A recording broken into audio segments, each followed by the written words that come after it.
On today's episode of Living Life Out Loud, we have Kat Vincent, a phenomenal woman who is committed to supporting young people overcoming limiting beliefs. She is dedicated to helping others, a single mum of three, and an overall boss. We can't wait to hear her story. Before we start on anything, please can you just tell me about you and some of the things that you're really interested in? Yeah, sure. Hi, Claire. Thank you so much for inviting me on. And I didn't realize it was the first one. Yeah. So, wow, celebrate that. Thank you so much. Super excited to be here and yeah, just share some of my journeys. So, I am a playful, kind of adventurous, fun loving neurodivergent. I'm a 51-year-old mom You of don't look 51. three, thank you, three adult children. I've also got a 10-year-old grandson. Oh, wow. I am a recovering people pleaser. Interesting. I'd love to pick up on that in a I'm bit. trying to put boundaries down and assert myself a little bit more. A lifelong learner. I absolutely love, picking up a new thing and learning that. Languages are my new thing at the moment. Alongside Forex trading, I've kind of like picked up on that as well. Okay, And interesting. setting those trades and doing a bit of side hustle. But anything to do with like behavior and the human mind, I absolutely fascinates me. And then sort of like a spiritual side as well. Interesting. So, like crystal healing, sound healing, that kind of thing as well. But yeah, so Fabulous. There's loads there. So let's just pick up on a couple of those things. So in terms of like behaviors, you said that's really interesting to you. So what kind of made you like be interested in like behaviors in general? okay, so I just it came to me that we all sort of like behave in either very similar patterns, like the patterns keep repeating, and it's just interesting to watch.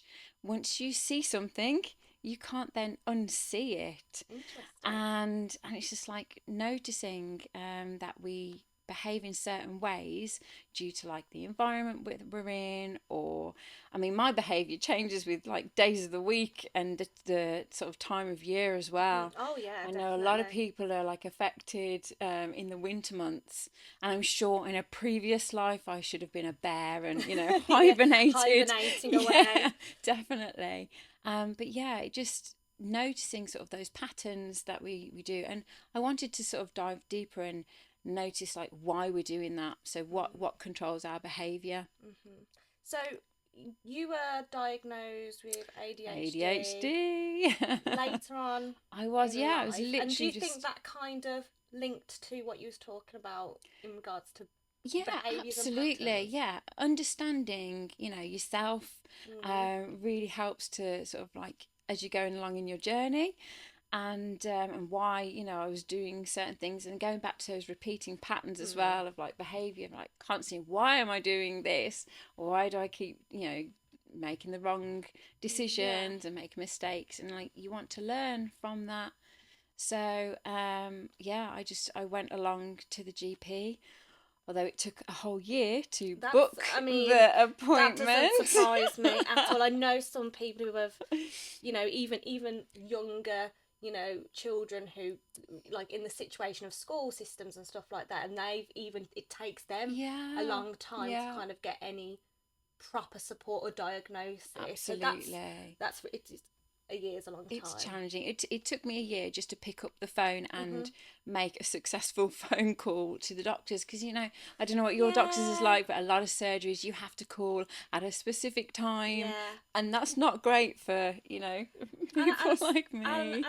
yeah, and I think as well, especially it's that having that conversation about something that could be quite daunting or overwhelming. It's not like essentially if you've broken your arm, you're in pain, you need to get it You fixed, get but it it's fixed, something yeah. that if later on in life you've kind of got to the point where what's going to happen if I get this diagnosis, That's or is it. I that think I came to a point of realization where, like, I know something isn't quite right. You Mm-hmm. know, I'm struggling on a daily basis with just tasks that I see other people not struggling with. Yeah. And I'm like, well, why am I like that? And I think the rise in social media as well, people putting out their stories on social media, that's actually really helped in a Really? way. Yeah, to kind of like identify with them and go, Mm-hmm. wow, that's me. Yeah, I get that. But also working with children with Yeah, yes, you do. ADHD, autism, and you're just thinking, wow, it's not just in children, it literally is, Is you know, in. you can't sort of outgrow it as such. It is with you. And so, yeah, I just managed to pick up the phone, get to the doctors, and start the ball rolling from there. They helped me fill out the forms, but it did take a while. So I'm aware that there is a waiting list, a So, long well, waiting so the list. process, once you kind of got that first leg in the door, if we say Yeah, at the GPs, or yeah. how did you feel as you were going through? Did you feel supported? And how do you feel now that once you've kind of got, oh, I'm guessing, some kind of reassurance to say that Yeah. I've got this diagnosis, things might make a little more Bit more sense? sense. Yeah. Yes. Yeah. So, It's a roller coaster. You need to clip in and hold on tight because the wave of emotions that I experienced, and it's like a your life then is becomes disjointed. Excuse me, let me clarify that. So yeah. you kind of like go off in two different ways where you are living simultaneously with the grief at the loss of the life that you believe you could have Interesting. had Yeah. if you'd have had the support earlier on in life, because things start to trickle back and you think, that makes sense. That's why I did that. That's why I did Or this. if I had this, I could have I done could have done that. that. Yeah. So you're grieving the loss of like the So potential interesting. life, whereas you're then feeling overwhelming joy at the fact of like, oh, this is me. You know, I'm not Mm. crazy. I'm just colourful, Oh, I love and that. Such a nice way to say, yeah, yeah. multifaceted, and I may not finish every single one of the 100 projects that I take on board, but even if I finish one or two, then I've accomplished something really, really Mm. great. So now that you've got this start, you're feeling colourful.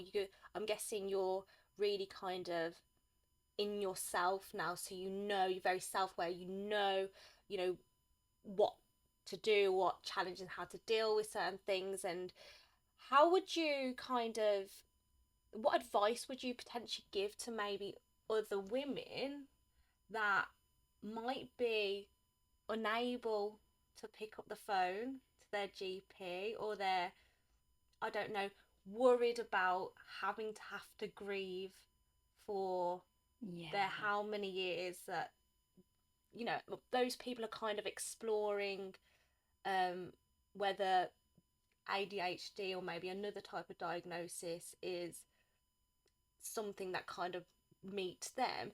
What advice would you give to those women? I would say if you really sit still and quiet in a calm place and give that time to yourself to sort of like ask those questions, what is it that is holding me back? What is that niggling struggle? And if they feel that they want to have that explored, Mm-hmm. get somebody to be with them. That really helps me, and I've heard it be called body doubling Mm-hmm. before. And so if I know that I've got to make a phone call or even like start a task that you think, I really don't want to do this, I know it's going to be a struggle, just having somebody sit by you, not sort of taking your power away and doing it for you, Yes. Yeah. but actually just being there, and it kind of gives you enough momentum to go like, yeah, I can do this. I know what to do. We're not clever people. We are clever people and we can do it. It's just that we're just lacking that sort of like start button. Mm-hmm. And having somebody by you that can just sit and it just sort of like gives you the energy to go, yeah, okay, this is what I need to do. So would you also say then it's quite important to have potentially a support network in place then? Absolutely. But I think that goes with like most things, doesn't Yeah, it, of in course, life? We need definitely. that circle around us. But yeah, definitely having a circle of people, that network support around you that aren't going to, make fun of you, or just support you for being the person that you are.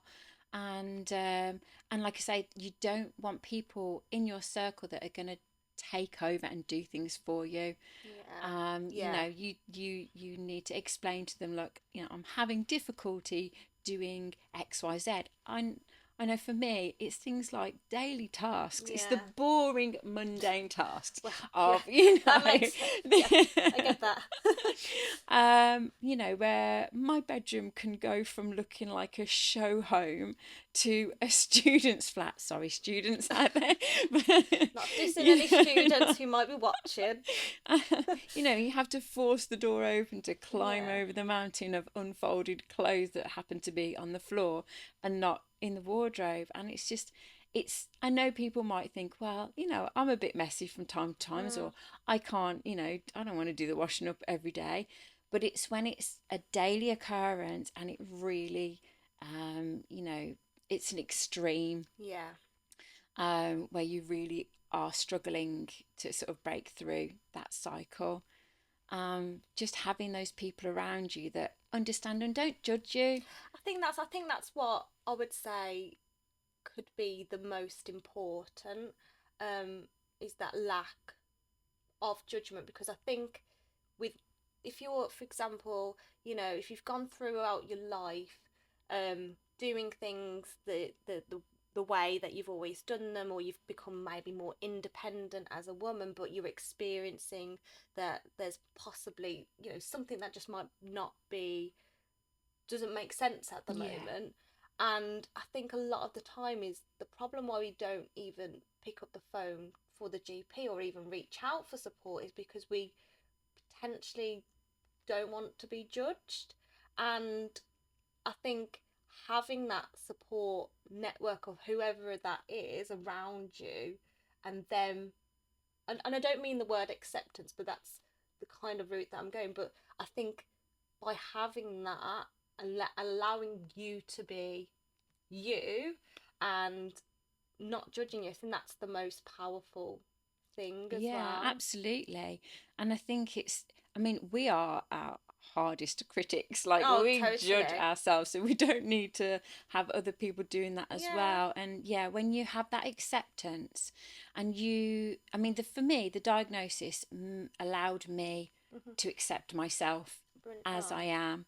And it's a work in progress. Yeah, of course. I don't think there's anyone out there that's got it fully figured out, have they? But No. I think we're all on our journeys, and yeah, to have the people around you that accept you for who you are and allows you to accept yourself, exactly how you are, and then you can build on all your Mm-hmm. strengths. There's something that I came across recently, called ikigai. I Okay, don't know if you've heard interesting. of that. It's a Japanese sort of way of living. And essentially, if you have like four circles Mm-hmm. and they're overlapping like a Venn diagram, and you've got the four categories are, what do you like doing? So something that you're really interested in, what you like doing. What are you good at? And then what does the world need? And what you can get paid for. Mm-hmm. And where those four circles converge and they overlap, that's your ikigai, that's your purpose for life. So if you can do things that are in alignment with that purpose, that's where you get that authentic, sort of like just feeling aligned to what you should be doing. And it's all those things, something you're good at, something you like doing, something the world needs, and something you can get paid for.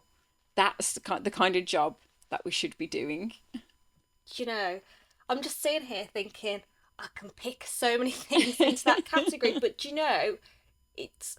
I mean, I'm definitely going to research that afterwards, and find that out, because that's something that I would totally um would do like for myself, and I Yeah. would look. And it's even like just going on to like recently, I just rediscovered how much I liked swimming again. I know it's something Yeah. only simple, but like, and I've been like 3 or 4 times this week, and I forgot And it how makes you much I feel really like. good. And I was trying to explain it to someone. I was like, I went back swimming.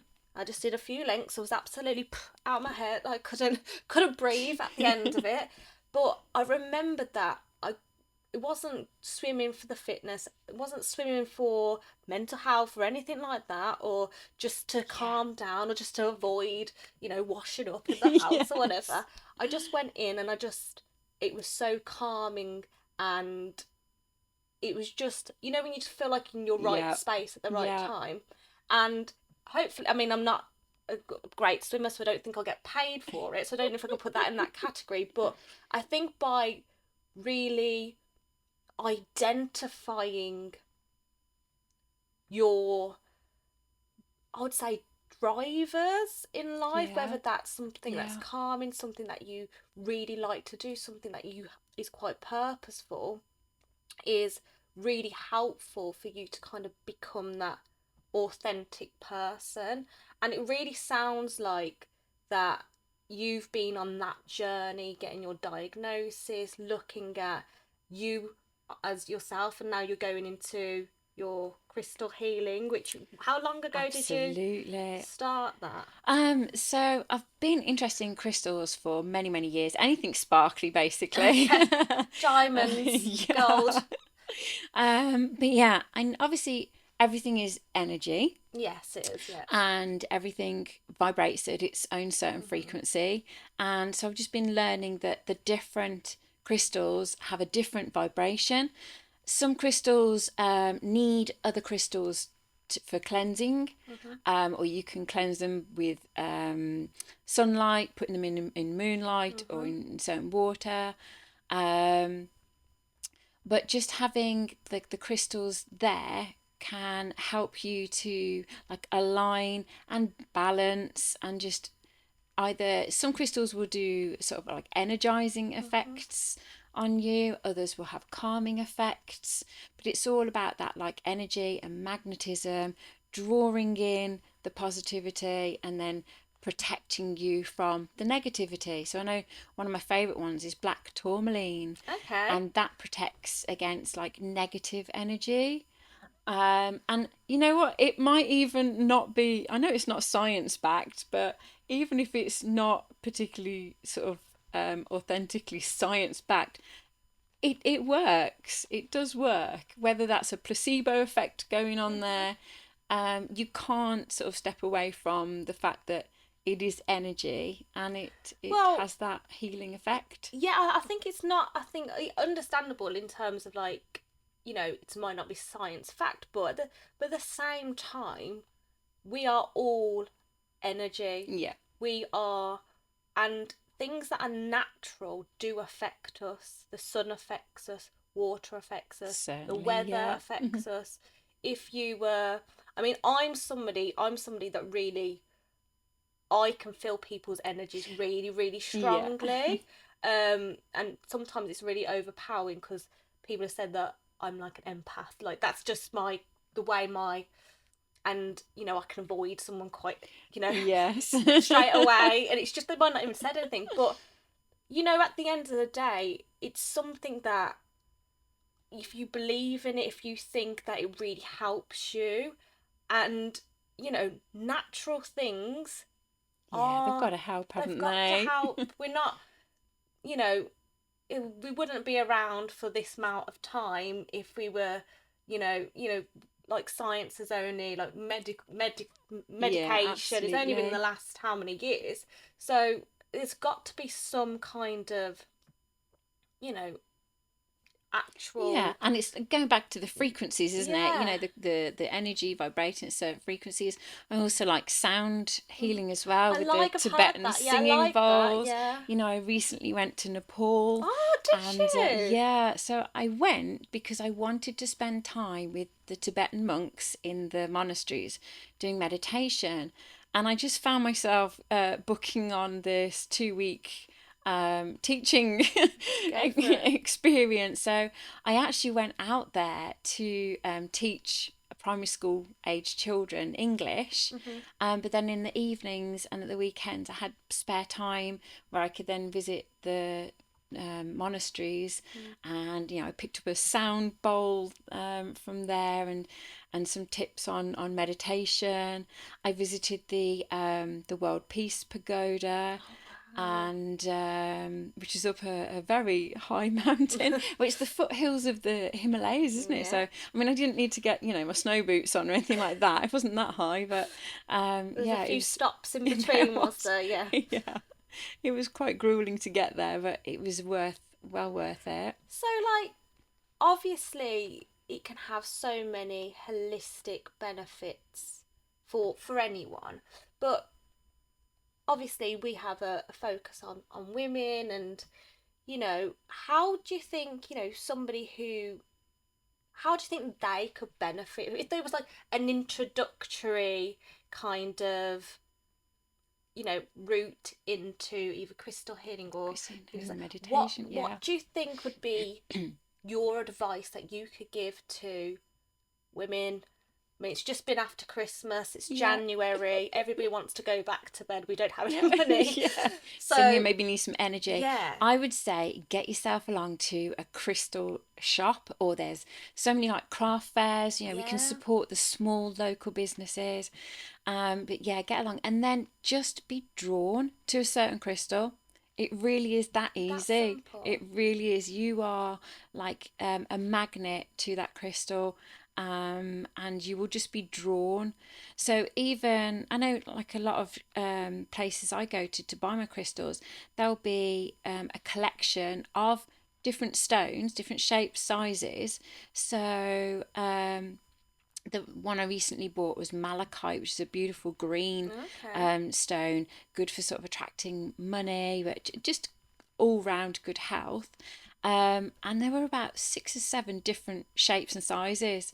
And it's just, if you just sort of calm yourself, take a few good deep breaths and calm yourself, you will get naturally drawn to a particular stone. So yeah, just go with that first. Sort of, you can check in, and there's so much information online that you can just research yourself about which crystals do what. But yeah, if you just go along to crystal shops, markets, craft fairs, you will get naturally drawn to a crystal that your body will need. And your body will be able to tell you. It's like when people Exactly. say it's your gut instinct. Sometimes we have to Exactly. go with what your body is saying over all the talking in your head. Absolutely. And if you can try and maybe in that moment ground yourself, center yourself, take it in, and then hopefully one will choose you. Yeah, or absolutely. vice Yeah, versa. yeah. So in terms of what is kind of your kind of focus going forward, like from today? What are you really focusing on? Going forward, I am becoming accredited in a modality that is called belief coding. Okay. So that was founded 3 years ago by a lady called Jess Cunningham. She's been on The Apprentice. She's an outstanding entrepreneur, and she founded belief coding, which uses neuro-linguistic programming. Interesting. And emotion freedom tapping, a bit of kinesiology in there as well, and it just it can heal the limiting beliefs that keep us stuck. And again, picking up on those repeated patterns that I was saying earlier about our behaviour, and you think, oh, why do I keep doing this? Why do I keep overspending money, or broken relationships, or forget just daily organisational things, anything it can help with, because everything comes back down to beliefs. The beliefs we hold drives the thoughts, which creates the feelings and emotions that we have about those thoughts, which then informs our behaviour and how we act. So if we hold a certain belief, I liken it to architects and bricklayers. So a bricklayer would get the plans from an architect Yeah. and lay the bricks down to the plans of the architect. They'll follow that blueprint. Now, that's not to say that in later years you can't knock a wall down, add an extension. You can change the blueprint, but it would need additions to it. And that's the same as our belief system. So we create a belief system as we are developing, as we're growing up from our environment, our parents or caregivers, and our experiences. And those beliefs can either be empowering or really limiting. And it's those limiting beliefs that I want to help, people to overcome. I mean, 100% agree everything that you've just said. What would you say from just your experience and your deep interest into this area as well? What would you say is for maybe women? What do you think the average limiting belief, or what would you say the most common Yeah. limiting belief that we have, and how do you think that like specifically could help going I forward? think for a lot of women, it is not believing that we're enough, that we can do whatever we set our minds to. 100%. Don't put that ceiling above our heads. Make sure that we, again, going back to the ikigai, living our true purpose. We deserve that. We absolutely deserve to live our purpose.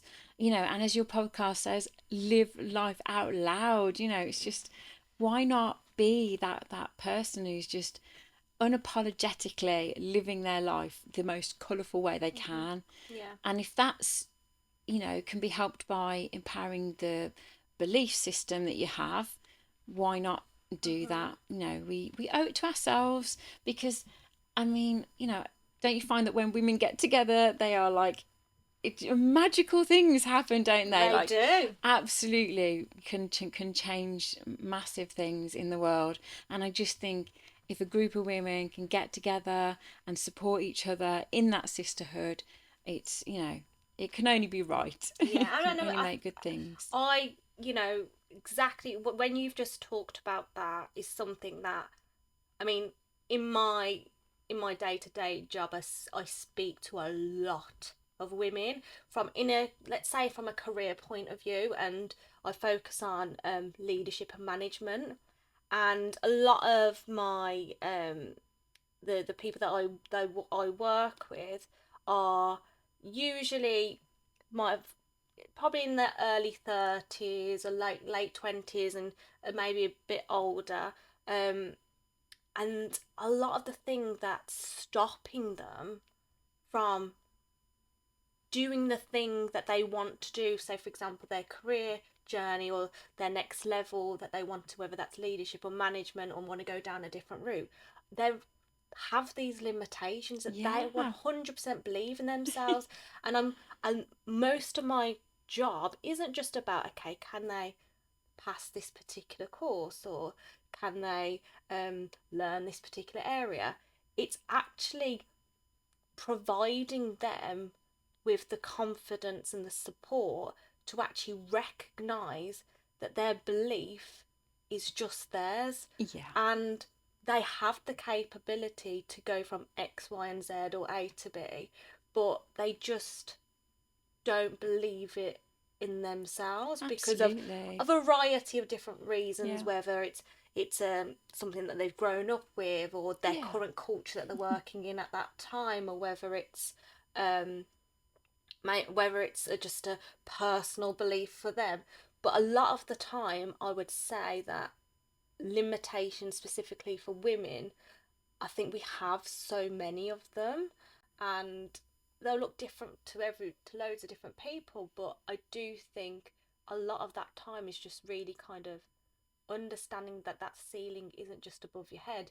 You've got miles and miles that you can actually go to if you really wanted to, and if you maybe worked on yourself to kind of, not necessarily worked on yourself, but really understood that you do have opportunities. Yeah, I think, starting back from when we're little, I think it's fair to say that the feminine energy, shall we say, rather than being sort of gender Yeah. wise, the feminine energy is encouraged to nurture and look after other people.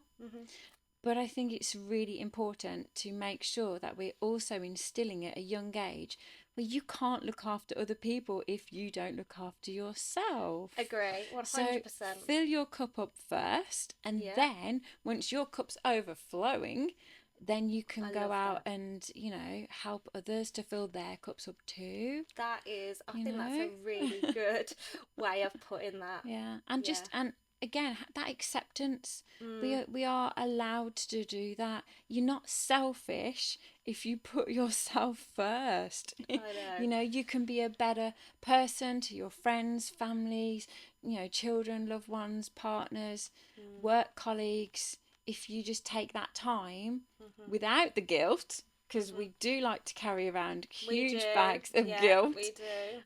to say, no, I come first. And just, I don't want to put it onto me, but I would say that over the last 18 months, that is something that I've really focused on, because we do get guilty for, like, my son's like nearly 13, so you do get guilty if you Yeah. wanted to do something and you're like, oh, but you know, but the thing is, at the end of the day, it is that thing. If you're not okay, I don't mean that, you know, like you're depressed or anything. I'm just saying, if Yeah, you don't it's like your feel, energy levels. if you're not really focusing on Yeah. yourself, how can you be the best person to these other people that Yeah.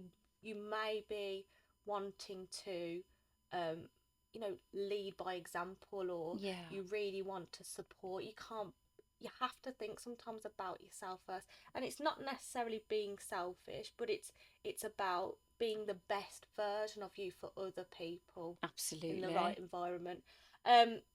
So my final question is living life out loud. So what does living life out loud really mean to you, and how do you think, if you was going to give advice to maybe somebody who you would say, live your life out loud, what would you say? I think the first thing, Claire, would be, since I turned 50, Okay. my life has been going up and up and up and up. So that. never be scared of age. Don't let that be like a limiting factor. Don't think, oh, I'm old. Don't speak that Yeah. into existence, My living out loud would be really colourful, really adventurous. In fact, I passed my motorbike test Amazing. like 3 years ago. I love that. Now I've yet to buy a bike yet because I spent it on the Nepal trip. but that was also it's a good reason for that. That made sense. Yeah, I don't want another summer going by before I buy a motorbike. That just do things that, like you said about your swimming, that give you Honestly. joy for no other reason than just brings you joy. We're here, we're having this human experience. I want to be the best version of myself so that make the most of being here.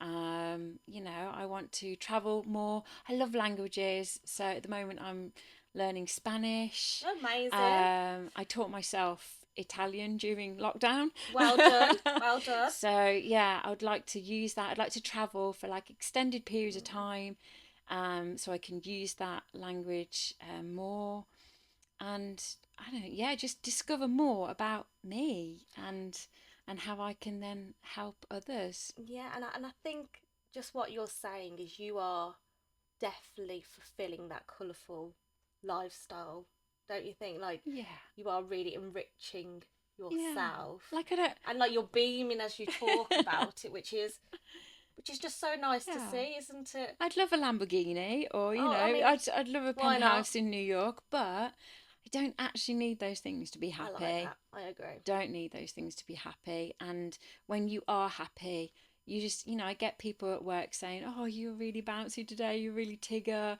and that's the energy that I love. And don't get me wrong, we have our down days. Everyone does.